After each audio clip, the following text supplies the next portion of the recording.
Hermanos, buenos días. Les saludo a todos en el nombre de nuestro Señor Jesucristo. Vamos a continuar con las prédicas que estamos viendo en el libro de Lucas, en el capítulo 9. Así que no cierren sus Biblias. Vamos a ver lo que nuestro Señor quiere enseñarnos en esta mañana. Y antes de poder continuar, me gustaría que podamos orar un momento para que el Señor nos ayude y nos guíe a poder comprender esto, ¿sí? Inclinemos nuestros rostros. Amado Señor, te damos las gracias en esta mañana por permitirnos estar aquí en tu presencia. Gracias por poner en nuestros corazones el deseo de poder estar aquí, de venir a alabarte, a darte la gloria, Señor, a cantarte, a poder escuchar tu palabra, a poder comprenderla y también poner en práctica lo aprendido. Te pedimos que nos acompañes en este momento y guíanos, Señor, guíanos en todo momento. Te pedimos esto en el nombre de Cristo Jesús. Amén. Bien, hermanos, voy a utilizar en esta mañana la Reina Valera para poder escuchar y aprender de la palabra del Señor. Así que el título para esta mañana, para la prédica de esta mañana, que es de Lucas capítulo 9, del versículo 1 al versículo 27, es el siguiente. El título es este: Enviados a predicar el Evangelio y la identidad de Jesucristo. Ese es el título que vamos a ir desarrollando en esta mañana, ¿no? Y a manera de introducción, recordamos todo lo que hemos venido estudiando sobre el libro de Lucas, ¿no? En los capítulos anteriores hemos visto cómo nuestro Señor pues ha mostrado su autoridad, ha mostrado su poder divino para sanar enfermos, para expulsar demonios, para salvar a los pecadores, para salvar lo que se había perdido, porque nuestro Señor vino para ello, vino para salvar lo que se había perdido, ¿no? Vino para salvarnos a nosotros también. Y es importante entender esto a manera de introducción para lo que ahora se viene, ¿no? Y esta prédica la he dividido en 3 partes, ¿no? La primera parte, en sus boletines dice, ¿no? Somos enviados a predicar el Evangelio, ¿no? Y entre paréntesis he puesto los versículos 18 al 22 y del 1 al 9, ¿no? Es decir, que para poder saber qué es lo que tenemos que predicar, primero obviamente pues es poder conocer de quién vamos a hablar, de quién vamos a predicar. Y es importante poder conocer quién es el protagonista de esto, quién es el protagonista del Evangelio, quién es el autor del Evangelio. Y el autor del Evangelio es nuestro Señor Jesucristo, ¿no? Y justamente en los versículos 18 al 22 es donde vamos a poder saber quién es Cristo, quién verdaderamente es Jesús, qué significa para nosotros Jesús y por qué tenemos que predicar a Jesús, para qué tenemos que predicar a Jesús, ¿no? Y quiero empezar dando la lectura de los versículos 18, Lucas 9, versículo 18. Voy a leer. Dice así en la Reina Valera, dice: Aconteció que mientras Jesús oraba aparte, estaban con él los discípulos, y les preguntó, diciendo: ¿Quién dice la gente que soy yo? Ellos respondieron: unos, Juan el Bautista; otros, Elías; y otros, que algún profeta de los antiguos ha resucitado. Y él les dijo: ¿Y vosotros quién decís que soy? Entonces respondiendo Pedro dijo: el Cristo de Dios, ¿no? Lucas nos muestra en estos versículos algo mucho más compactado, mucho más resumido de esta conversación que tuvo con los discípulos, ¿no? Y que Pedro, en su condición de vocero, habló en nombre de todos, ¿no? Y dijo: tú eres el Cristo de Dios, ¿no? Si por ejemplo vamos al libro de Mateo capítulo 16, ¿no? Yo lo voy a leer. Ustedes pueden anotar los textos, hermanos, para que lo puedan revisar en sus casas. Mateo 16, de los versículos 15 al 17, también tenemos el paralelismo de esta escena, ¿no? Quizás está mucho más detallado, pero la parte central es también lo que dice también aquí Pedro, ¿no? Dice, tú eres el Cristo, el Hijo del Dios viviente. Eso dice en el versículo 16. Tú eres el Cristo, el Hijo del Dios viviente, ¿no? Y en el versículo 17, Jesús responde y le dice, bienaventurado eres Simón, hijo de Jonás, porque no te lo reveló carne ni sangre, sino mi Padre que está en los cielos, ¿no? Entonces, para poder comprender el Evangelio, era necesaria la intervención de Dios. Para que el Evangelio entre en nuestras vidas, para que Cristo pueda venir a nuestras vidas, era necesaria la intervención divina del Padre. ¿Por qué? Porque nosotros no podemos salvarnos por nosotros mismos, ¿no? ¿Por qué no podemos salvarnos por nosotros mismos? Por la sencilla razón de que estamos caídos en pecado. Nuestra naturaleza es simplemente poder apartarnos de Dios lo más que podamos, sin pensar en las consecuencias que realmente lleva a ello, ¿no? Y las consecuencias es que hemos en algún momento priorizado nuestra propia vida, teniendo a Dios, teniendo a Jesús en un segundo, en un tercer plano. Cualquier otra cosa reemplazaba a Dios en nuestras vidas, ¿no? Y aquí en las palabras de Pedro realmente son grandiosas y son maravillosas, porque es algo que le fue revelado de parte de Dios. Y Pedro habló estas palabras. Los apóstoles sabían que Jesús era el Mesías. Jesús mismo les había hablado de ello. Y es necesario que podamos comprender, ¿no?, cuál es el evangelio que debemos de predicar. ¿Y qué cosa es el evangelio? En pocas palabras, el evangelio es que Cristo murió y resucitó. El evangelio radica en que Cristo vino, en que Dios vino encarnado a este mundo para salvar a los pecadores, para salvarnos de una muerte asegurada, de una muerte que no nos dábamos cuenta en un principio, porque seguíamos nuestra propia vida, nuestra propia manera de pensar, y realmente estábamos perdidos y condenados.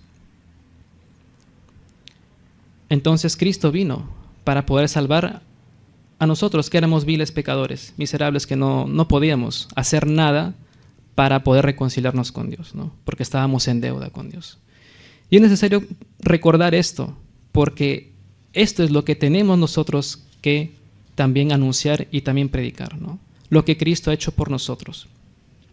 Si comprendemos cuál es el evangelio que debemos predicar, vamos a realmente hacer lo que Cristo quiere que hagamos, que es poder anunciar el evangelio. Y el evangelio trae esperanza. El evangelio trae paz y reconciliación con Dios. El evangelio nos abre la puerta a poder ver a Dios cara a cara, ver a Dios de frente, sin mancha, por la obra de Cristo en la cruz. Y esto ya se venía anunciando, como bien dice nuestro Señor Jesucristo, ¿no?, que las cosas que hablaban de Él viene de Moisés, de los profetas y de los salmos, ¿no? Si por ejemplo vamos al libro de Génesis 22, versículo 8. Génesis 22, 8 dice, Génesis 22, 8 dice así la palabra de Dios. Y respondió Abraham, Dios se proveerá de cordero para el holocausto, hijo mío, e iban juntos, ¿no? Si recordamos la historia de Dios con Abraham, cuando Dios le ordena a Abraham que sacrifique a su hijo, a su único hijo Isaac, vemos aquí cómo es que ya desde aquel momento, ¿no?, ya se estaba anunciando de que alguien iba a morir en reemplazo nuestro. Un sustituto un reemplazo para lo que nosotros no podemos lograr, ¿no? Y es que Cristo vino en reemplazo nuestro para morir y recibir la ira de Dios, esa ira que nosotros merecemos recibir. Porque lo justo y lo correcto, ¿qué cosa sería?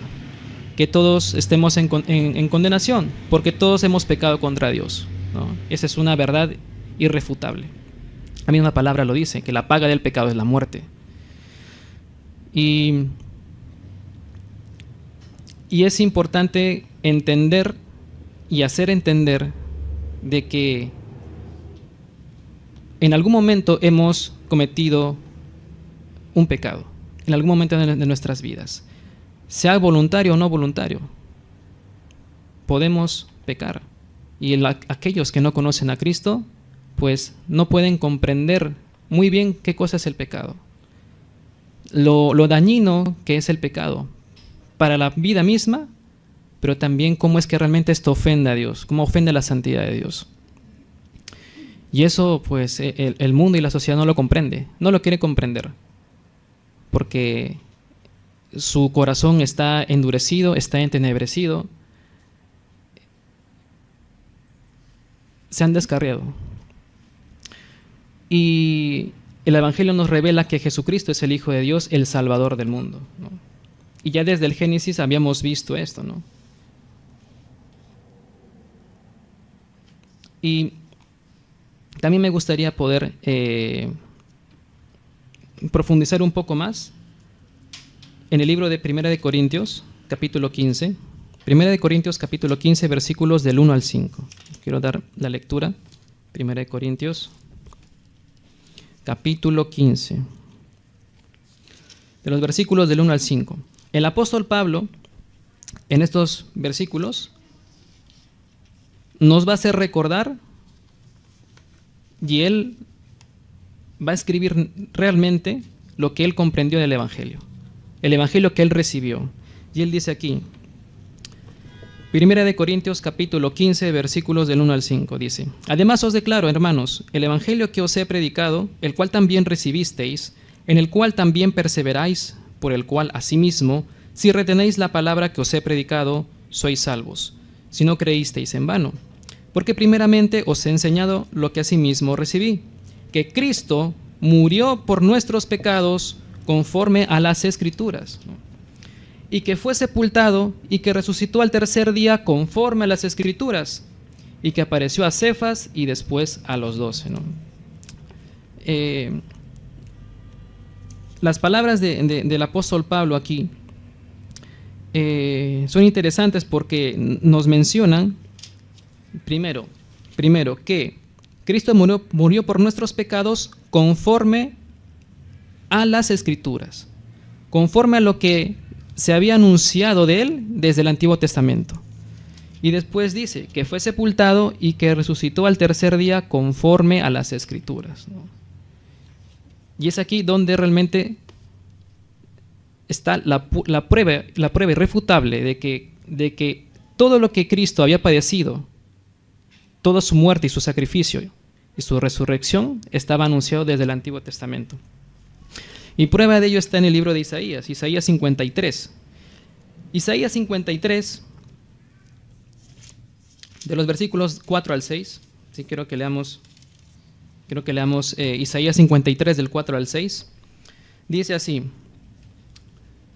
Ciertamente llevó él nuestras enfermedades y sufrió nuestros dolores, y nosotros le tuvimos por azotado, por herido de Dios y abatido.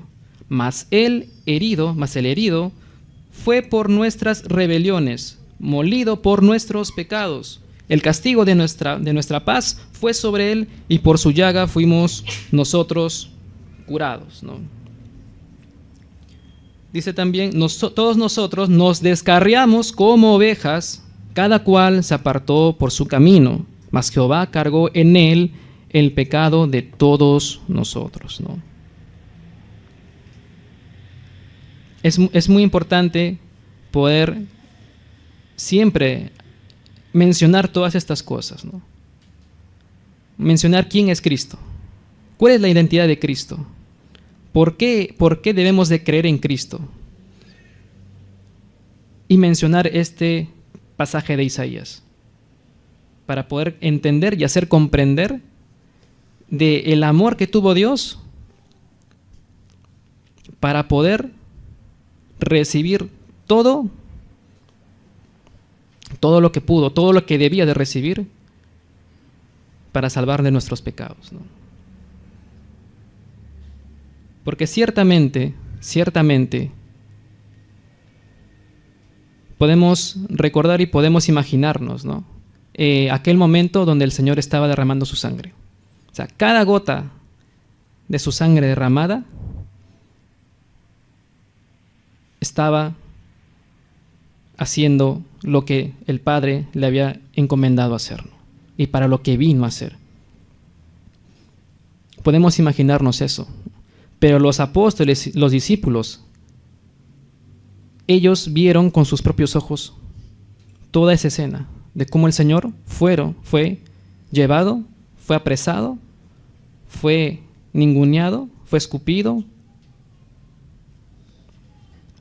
pasó lo peor. Y realmente podemos tener una imagen en nuestra mente sobre ello, ¿no? Pero realmente comprender completamente lo que sucedió en ese momento, los apóstoles estaban allí viendo todo eso, ¿no? Y el poder imaginarnos todo ese sufrimiento por largas horas, hasta que Él expiró y entregó el Espíritu y dijo: consumado es.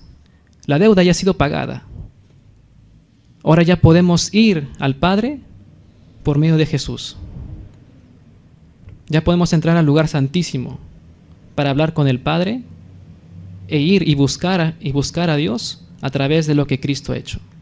Y reconocer que por nosotros mismos no podemos alcanzar aquello que realmente para el hombre es imposible hacerlo, sino que Dios tiene que llamarnos.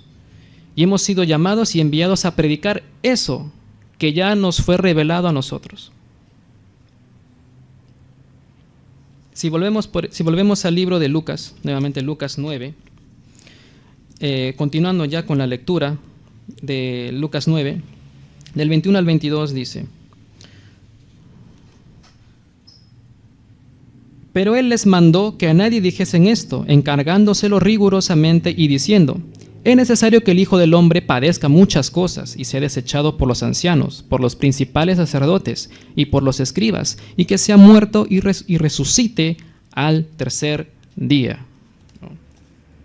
Los apóstoles sabían que Jesús era el Mesías, pero todavía estaban en ese proceso de poder comprender la labor del Mesías, que tenía que ser entregado, tenía que dar su vida y resucitar. Todavía estaban ellos en el proceso de comprender la misión de Cristo, lo que Cristo tenía que hacer para salvarnos. Ellos habían recibido a Cristo en sus vidas. Cristo se acercó a ellos y los llamó, y les dio poder y les dio autoridad.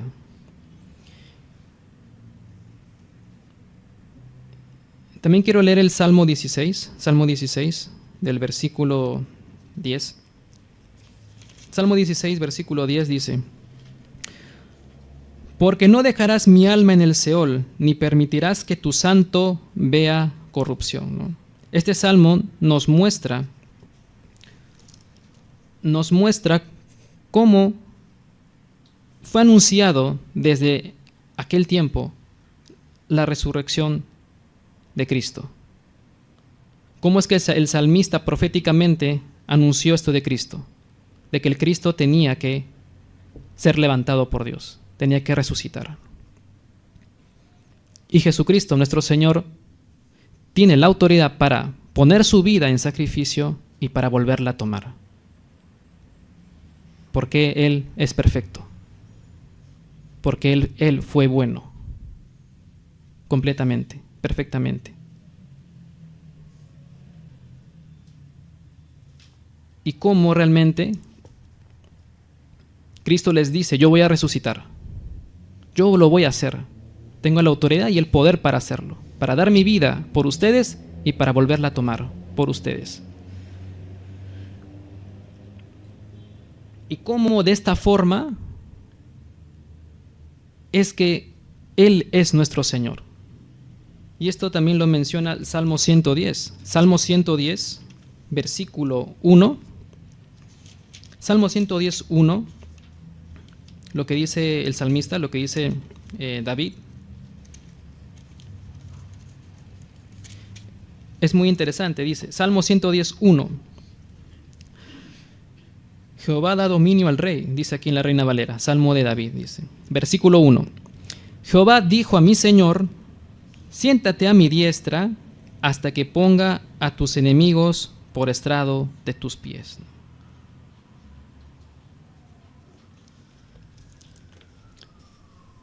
Esas son las palabras del rey David cuando dice, Jehová dijo a mi Señor, siéntate a mi diestra. Y Jesucristo al resucitar está a la diestra del Padre ya. Y Él al morir y resucitar, y nosotros poner nuestra fe y nuestra confianza en Él, le estamos diciendo, Señor, quiero que tú seas mi Señor, quiero que tú seas mi Salvador. Quiero depender de ti, mi vida tiene que depender de ti, no puedo conmigo mismo. Estoy perdido, reconozco que he pecado, reconozco mis maldades, reconozco que he estado perdido y que necesito de ti, que quiero conocerte, que quiero realmente que tú me perdones. He hecho cosas atroces, terribles en el pasado y quiero que tú vengas a mi vida y yo poder decirte, quiero que seas mi Señor, mi Salvador. Entonces nosotros debemos de predicar que Jesús es nuestro Señor y Salvador, ¿no? Y un texto que obviamente conocemos, que es muy conocido para nosotros, es Juan 3:16, ¿no? Juan 3:16. Vemos allí la manifestación del amor eterno que tiene Dios por nosotros. Juan 3:16 lo voy a leer, dice, porque de tal manera amó Dios al mundo, que ha dado a su Hijo unigénito, para que todo aquel que en Él cree no se pierda, mas tenga vida eterna. De tal manera amó Dios al mundo.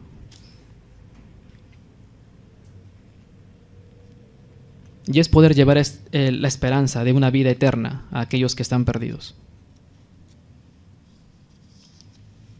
Entonces hemos visto aquí cómo es que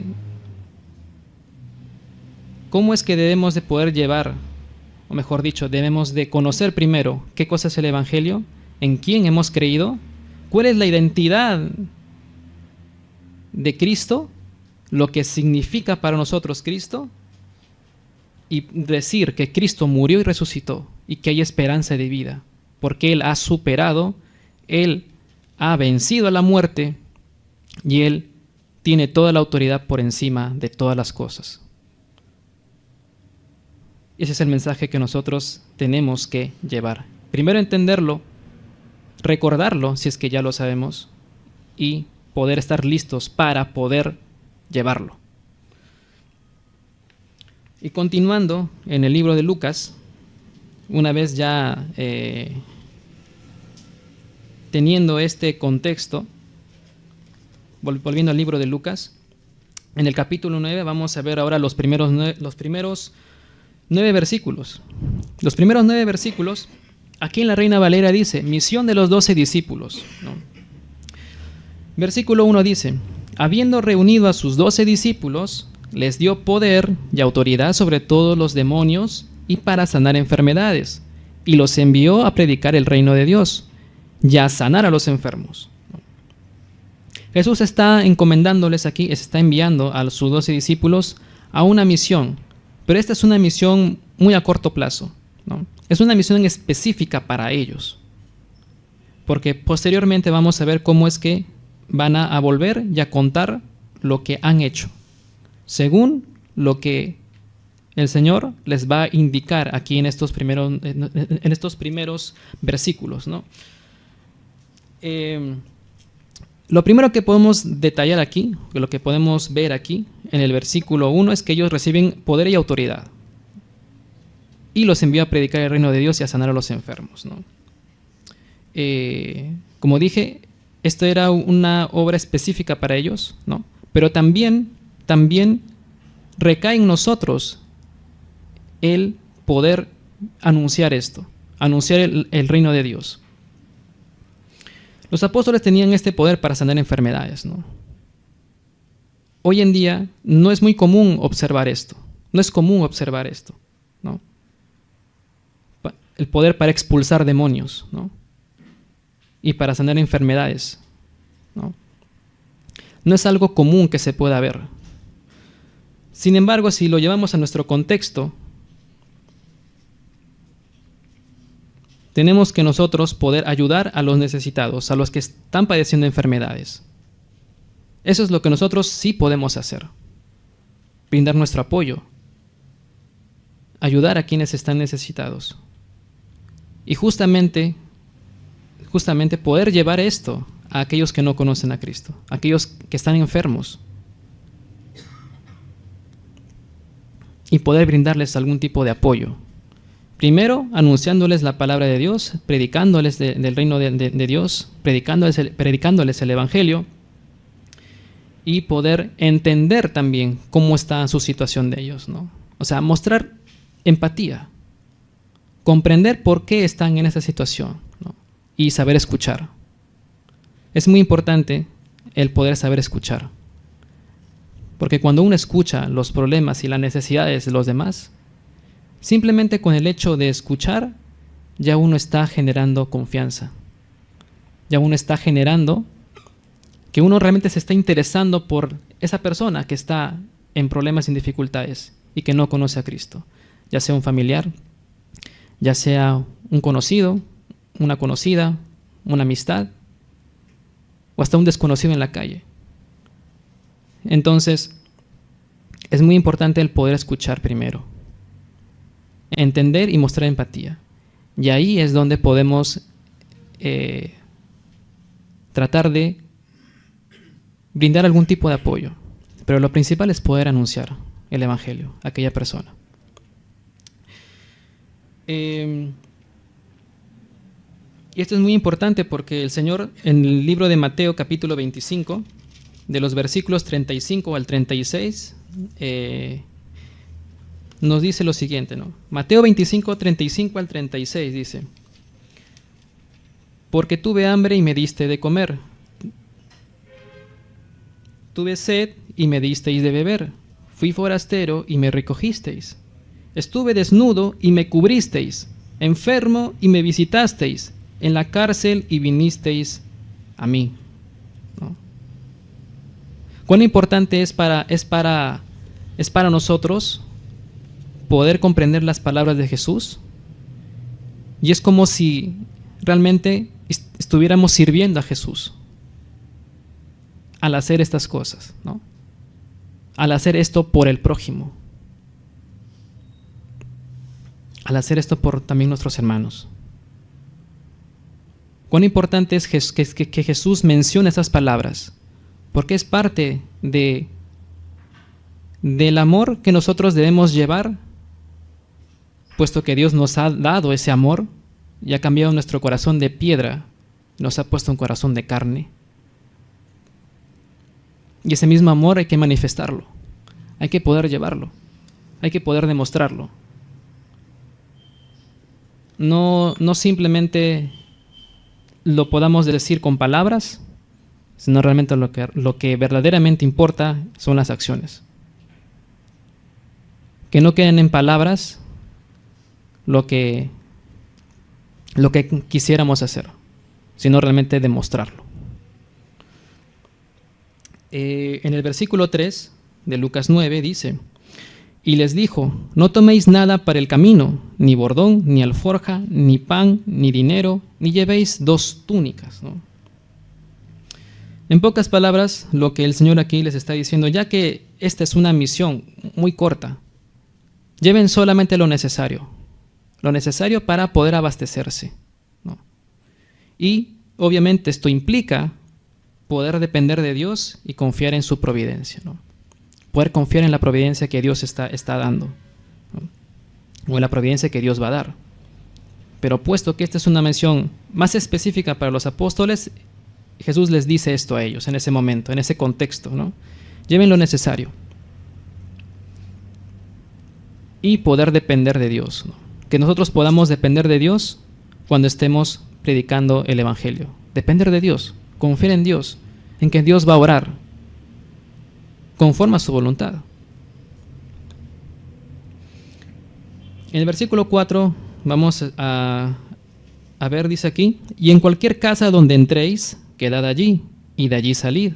Y donde quiera que nos recibieren, salid de aquella ciudad, y sacudid el polvo de vuestros pies en testimonio contra ellos. Y saliendo pasaban por todas las aldeas, anunciando el Evangelio y sanando por todas partes. Hay que entender, y seguramente lo entendemos, y seguramente nos ha pasado, quizás muchas veces nos ha pasado de que cuando hemos hablado a alguien de Cristo, pues no nos ha tomado mucha importancia, ¿no? Quizás nos han ignorado, nos han ninguneado, se han burlado, nos han menospreciado, nos han bromeado, pero de una forma ya grotesca, ¿no? ¿Qué sé yo? Pero nosotros simplemente teníamos que hacer lo que nos ha sido encomendado, ¿no? Y entender de que habrá juicio para aquellos que no reciben el Evangelio.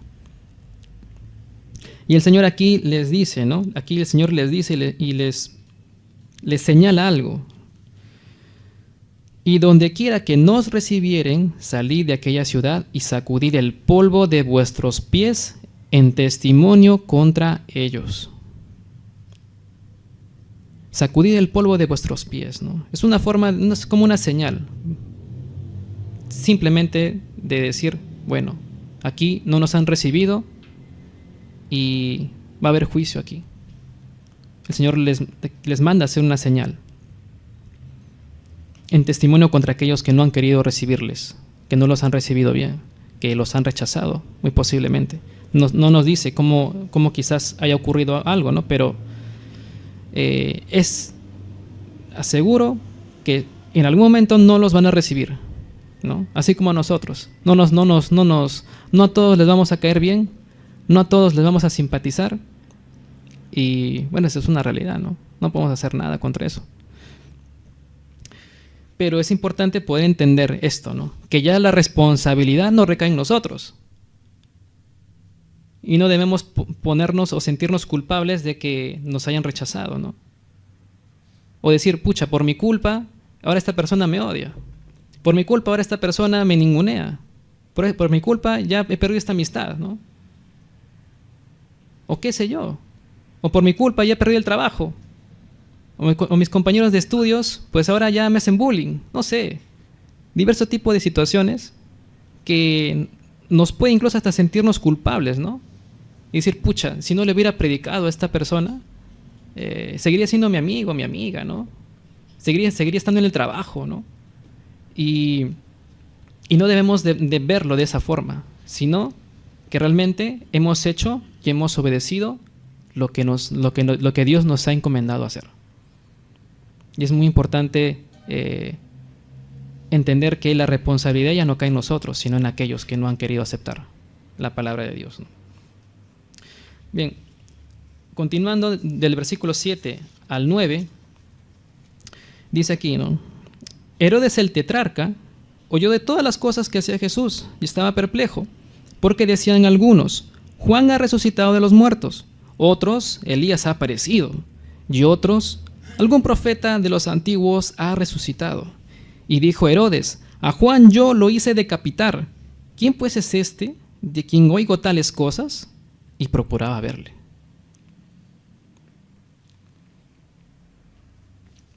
Aquí tenemos a este rey Herodes, ¿no?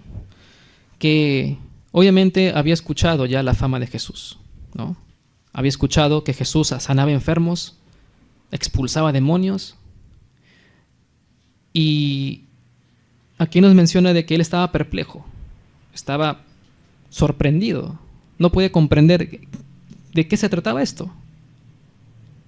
Si la gente nomás se sorprendía al ver a Jesús ahí, con sus propios ojos haciendo todos estos milagros, imagínense a este Herodes, ¿no? El rey Herodes, ¿no? Pero los rumores de algunas personas empezaban a entrar en él. Él podía pensar de que se trataba de Juan el Bautista, ¿no? Pero aquí decían, no, es Elías, ¿no? Elías apareció otra vez, ¿no? O algún profeta, ¿no? Del Antiguo Testamento. Ha resucitado ahí y está ahí haciendo estos milagros, estas cosas, ¿no? Y si nos percatamos aquí de algo muy, muy interesante, es que comparan a Jesús con un profeta solamente. O lo máximo con un hombre, como un hombre más que murió y que resucitó, ¿no? Dicen así los rumores, ¿no? Según lo que obviamente nos muestra aquí el texto. Pero aquel que no conoce a Cristo puede realmente tener un límite según sus pensamientos, ¿no? Y pueden decir, bueno, Jesús fue un hombre bueno, fue un hombre que hizo muchas cosas buenas, ¿no? Nos enseña valores, ¿no? Es un hombre bastante ético, habla del amor, ¿no? Habla del poder manifestar, ¿no? El amor hacia el prójimo, hacia los demás, ¿no? El mundo y la sociedad puede tener ese concepto de Jesús, ¿no? Un concepto limitado, un concepto que solamente puede llegar hasta allí, hasta el pensamiento humano, ¿no? Pero para poder conocer la identidad de Cristo, tiene que ser revelado de parte de Dios. Tiene que ser revelado al corazón del hombre. ¿Y cómo podemos hacer que conozcan de Cristo? Pues predicándoles el Evangelio y diciendo, Cristo hizo esto, Cristo murió, Cristo resucitó, Cristo está vivo, Cristo vive y vive por nosotros y lo hizo por nosotros. Y lo que vemos aquí es primero curiosidad de este rey Herodes, así como hay la curiosidad de mucha gente en el mundo que es muy son quizás personas que buscan por allí algo de Jesús, ¿no? Pueden ser simpatizantes de Jesús, pueden ver las cosas buenas que ha hecho Jesús, ¿no? Tienen ese deseo y esa curiosidad de saber más. Y hay otros que pueden tener dudas, ¿no? O pueden especular sobre quién realmente es Jesús. ¿Quién fue este hombre, ¿no? Que hizo todas estas cosas, ¿no? O sea, pueden leer la Biblia, pero tienen todavía esas dudas, ¿no? Y aquí también vemos aquí cómo es que este rey Herodes dice que procuraba verle, procuraba ver quién es Jesús, quería verle cara a cara. Y en ese momento no era posible todavía verle. Y hay mucha gente que realmente está queriendo tener un encuentro con Jesús, pero todavía no pueden llegar a más. No pueden llegar a más. Entonces, nuestra responsabilidad es poder realmente resolver estas dudas, resolver estas curiosidades que la gente tiene, estas dudas, estas especulaciones, y ayudarles a través de la predicación de la palabra, que puedan encontrar esa relación con Jesús, ese encuentro personal con Jesús, a través de enseñarles el Evangelio y darles a conocer a Jesús. Y ahora vamos a ver cómo es que Jesús va a manifestar su identidad. De los versículos del 10 al 17, vamos a entrar ya al segundo punto de la prédica. Del versículo 10 al 17, Vamos a ver aquí cómo es que Jesucristo es el verdadero proveedor de todas nuestras necesidades, ¿no? Y aquí, en este pequeño segmento, está la alimentación de los 5,000, ¿no? El milagro que va a hacer Jesús para proveer a miles de personas. Dice el versículo 10, vueltos los apóstoles le contaron todo lo que habían hecho, y tomándolos se retiró aparte, a un lugar desierto de la ciudad llamada Betsaida. Y cuando la gente lo supo, le siguió, y él les recibió y les hablaba del reino de Dios, y sanaba a los que necesitaban ser curados. Pero el día comenzaba a declinar, y acercándose los 12, le dijeron, despide a la gente, para que vayan a las aldeas y los campos de alrededor, y se alojen y encuentren alimentos, porque aquí estamos en un lugar desierto. Bien, luego de que los apóstoles volvieran de su misión, de esa misión urgente y a corto plazo que tenían, era lógico que ellos estaban cansados, que necesitaban descansar, ¿no? Y aquí nos dice el versículo 10 dice, y tomándolos se retiró aparte a un lugar desierto de la ciudad llamada Betsaida, ¿no? Lo normal y lo lógico era que pudiesen descansar. Y en el versículo 11 dice, y cuando la gente lo supo, o sea, la gente, por alguna razón, se enteró de que Jesús iba a ir hacia Betsaida. Quizás lo vieron a lo lejos, y aquí nos dice que le siguió. O sea, esa gente, ese grupo de gente, no nos dice cuánta gente será, pero debió ser un grupo numeroso, como vamos a ver ahora, ¿no? Que en realidad es así, que fueron 5,000 hombres, por lo menos 5,000. Y dice aquí, ¿no? Y les recibió, o sea, el Señor sintió compasión de ellos. Ver toda esa cantidad de miles de personas que dejaron muchas cosas de hacer para ir a buscar a Jesús, para seguirle. O sea, no solamente quisieron ver a Jesús, sino que tuvieron la intención de hacerlo. Y Jesús, mostrando su compasión y su misericordia, les hablaba del reino de Dios y sanaba a los que necesitaban ser curados. A los que necesitaban ser curados. No dice que todos necesitaban ser curados, solamente dicen los que necesitaban ser curados, ¿no? Pero lo importante aquí es que Él les hablaba del reino de Dios. El Señor, su prioridad era poder seguir hablando del reino de Dios.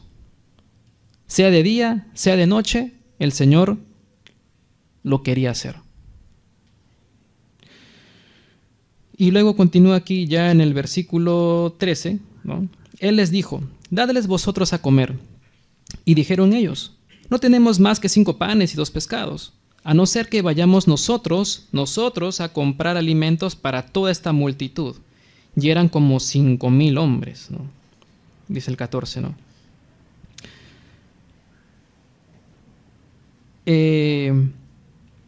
5,000 hombres que había que proveerles, ¿no? Y aquí nos menciona aquí de que no tenemos más que 5 panes y 2 pescados. 5 panes y 2 pescados.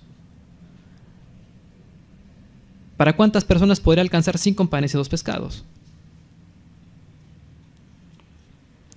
La necesidad superaba ya la provisión. Ya excedía, la necesidad excedía a la provisión que ellos tenían en ese momento. ¿Y cómo es que el Señor, mostrando su misericordia y compasión por toda esta gente que fue a buscarle, que fue a escuchar de la palabra de Dios, cómo es que nuestro Señor va a obrar milagrosamente? Va realmente a demostrar y demostrarnos a todos nosotros que Él es nuestro verdadero proveedor, que Él suple todas nuestras necesidades. La primera, la necesidad espiritual, las necesidades físicas, las necesidades emocionales, materiales, toda necesidad. Y aquí va a ser, el Señor va a dar indicaciones. Y les dice en el 14, entonces dijo a sus discípulos, hacedlos sentar en grupos de 50 en 50. Así lo hicieron, haciéndolos sentar a todos. Y tomando los 5 panes y los 2 pescados, levantando los ojos al cielo, los bendijo y los partió y dio a sus discípulos para que los pusiesen delante de la gente. Y comieron todos comieron, los 5,000 comieron.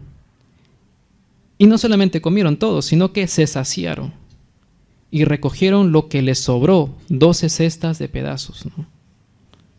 Fue tan maravilloso lo que hizo el Señor que todos no solamente comieron, sino que se saciaron. Y es muy importante también entender en esta sección, primero la compasión de Jesús, la provisión sobrenatural y una lección espiritual que está en Juan 6:35. Juan 6:35 dice: Jesús les dijo: yo soy el pan de vida, el que a mí viene nunca tendrá hambre, y el que en mí cree no tendrá sed jamás. Jesús demuestra aquí su verdadero poder, nos muestra su identidad, nos muestra que Él es el proveedor de todas nuestras necesidades, ¿no? Y Él nos dice: yo soy el pan de vida, el que a mí viene nunca tendrá hambre, y el que en mí cree no tendrá sed jamás. Él es el alimento para nuestra vida, para nuestra alma. Él es nuestro máximo proveedor, nuestro sustentador. Y es muy bonito poder comprender esto, ¿no? Comprender que Dios puede obrar cuando nosotros ya no tenemos para más, cuando ya no tenemos nada. Dios puede obrar en nuestra vida de forma espiritual, pero también de forma física, material, emocional, ¿no? Y también me gustaría leer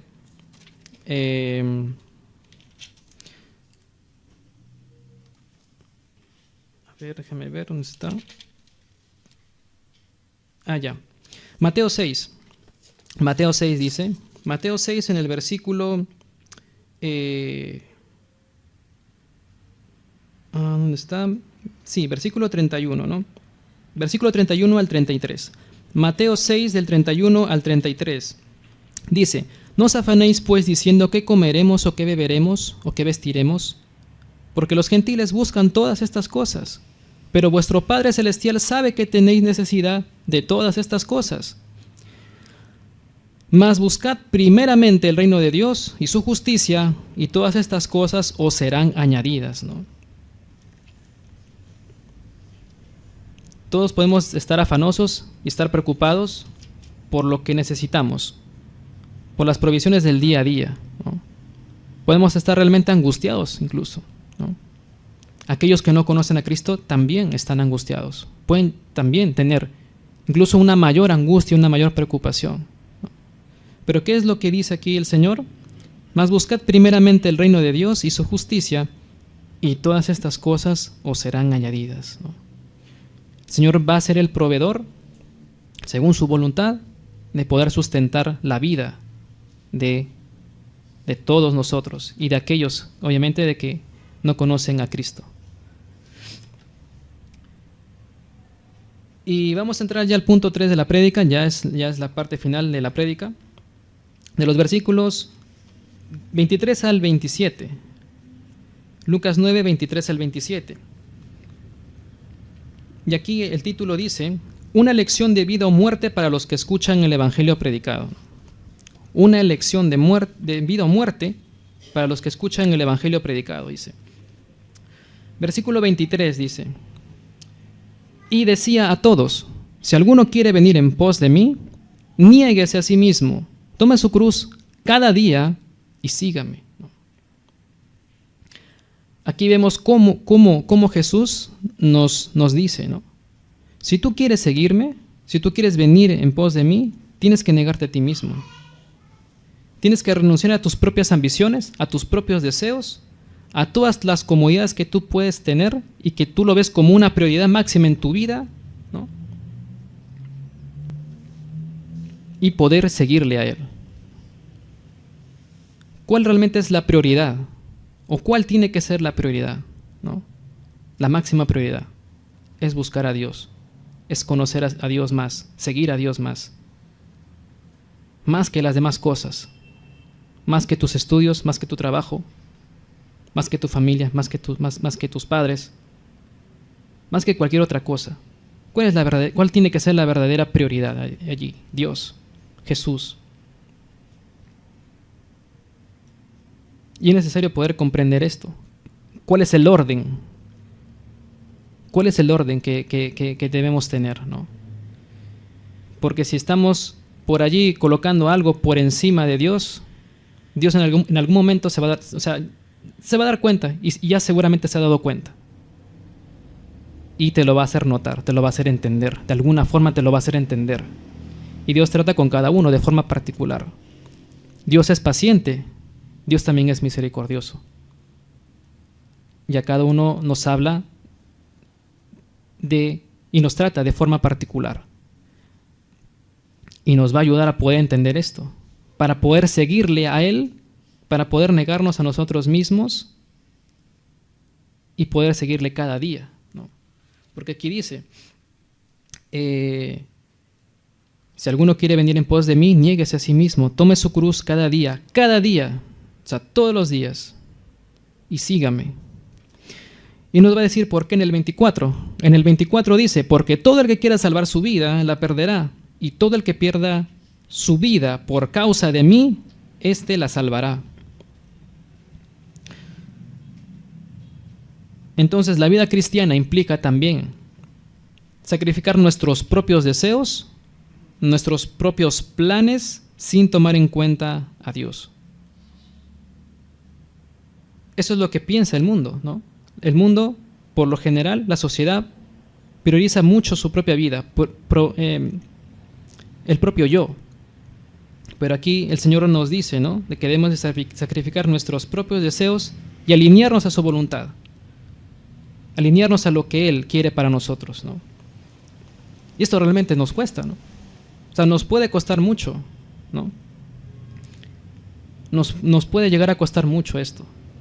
Pero ¿cómo es Dios tan amoroso que de alguna otra forma nos va a hacer entender, ¿no? Nos va a amorosamente a guiar y hacernos entender dentro de nuestro ser que Él es prioridad, que Él tiene que ser la prioridad. Y puede incluso haber dolor allí, y puede permitir que ocurra esto para que nosotros podamos ser disciplinados, ¿no? Podamos ser disciplinados por Dios y poder entender de esta forma. También puede suceder así, ¿no?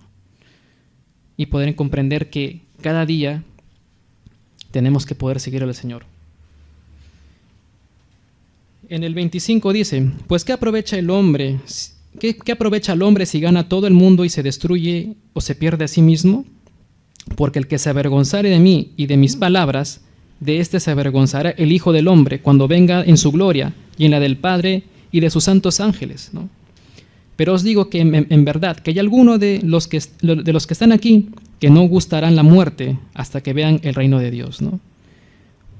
Pues ¿qué cosa aprovecha el hombre si gana todo el mundo y se destruye o se pierde a sí mismo, ¿no?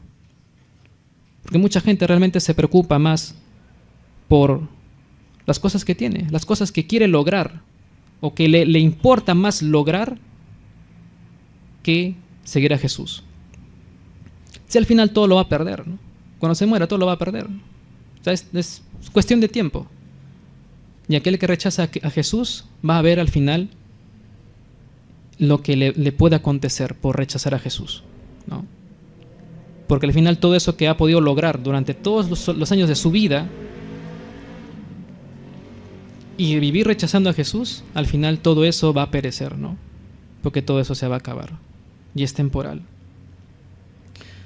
Entonces, el poder comprender esto y hacer entender esto a los demás, a aquellos que no conocen a Cristo, es vital y es importante. Que hay un costo de seguir y de elegir a Cristo por encima de la propia vida, por encima de tus propias necesidades y de tus propias prioridades, ¿no? Entonces el Señor está aquí invitando a todos aquellos que no conocen, que no le conocen, a poder entregar su vida al Señor, a poder ir en arrepentimiento al Señor y entender esta gran verdad, esta verdad absoluta. Y en el 26 también es algo muy importante de tener en cuenta. Dice, porque el que se avergonzare de mí y de mis palabras, de este se avergonzará el Hijo del Hombre cuando venga en su gloria, ¿no? Es un llamado a nosotros para poder estar alertas, ¿no? ¿Nos avergonzamos de hablar de Cristo? ¿Hemos sentido en algún momento vergüenza o pena de hablar de Cristo? Cada quien lo puede analizar en su corazón, ¿no? Cada quien lo debe de analizar en su corazón, ¿no? Y realmente ponerse a pensar en esto, ¿no? ¿Me ha avergonzado de hablar de Cristo en algún momento? ¿O por miedo? ¿Por el qué dirán? ¿Por qué razón, no? Por alguna razón, seguramente. Pero aquí el Señor dice, ¿no? Porque el que se avergonzare de mí y de mis palabras, de este se avergonzará el Hijo del Hombre cuando venga en su gloria y en la del Padre y de sus santos ángeles, ¿no? Entonces, si es que sentimos eso, si es que hemos sentido eso, poder decirle al Señor, perdóname si es que en algún momento me he avergonzado de predicar, o me ha dado miedo predicar, o me cuesta predicar. Eso cada uno lo tiene que meditar y reflexionar.